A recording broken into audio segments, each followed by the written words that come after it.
তোমার কফি লাগবে? কফি দেন তো একটা কফি দেন। কফি কত? কফি 20 টাকা। আচ্ছা একটা দুধ কফি বানান তো। আচ্ছা ঠিক আছে। সুগার কম দিন। এই যে প্রতিদিন যে কাঁধে করে যে কফি বিক্রি করেন এটার ওয়েট কত ভাই? 6 থেকে 7 কেজি। সারাদিনই রাখেন? হ্যাঁ সারাদিনই। কষ্ট হয় না ভাই? 2 ঘন্টা। কষ্ট হয় না?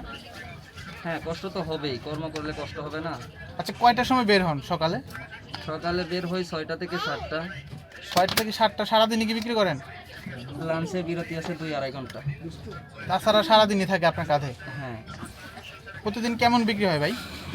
প্রত্যেকদিন বিক্রি হয় 2000-1500। তাতে লাভ কেমন থাকে? অর্ধেক 2000 বিক্রি করলে 1000, 1500 বিক্রি করলে 750। তার মানে প্রতি মাসে অ্যাভারেজ 25,000 টাকা। 25 থেকে 20 বা 30। তাহলে তো ভাই চাকরি করে কি লাভ? কফি বিক্রি করলেই তো ভালো। বসে না থেকে যে কোনো কর্ম করাটাই ভালো। আচ্ছা, যারা বেকার বসে আছে তাদের উদ্দেশ্যে আপনি কি বলতে চান যে তারা এই ধরনের উদ্যোগ নিতে পারে কিনা? আসলে আমার মতে যারা বেকার বসে আছেন, বসে না থেকে যে কোনো কর্ম করতে পারেন। যেমন আমি কফি বিক্রি করি, আপনারাও কফি বিক্রি করতে পারেন, এটাতে প্রফিট ভালো আছে। এখন আপনারা হয়তো মনে করবেন যে এটা কফি বিক্রি করে ঘুরে ঘুরে হকার মানুষ। যদি নিজ থেকে উদ্যোগ না নেন তাহলে হবে না।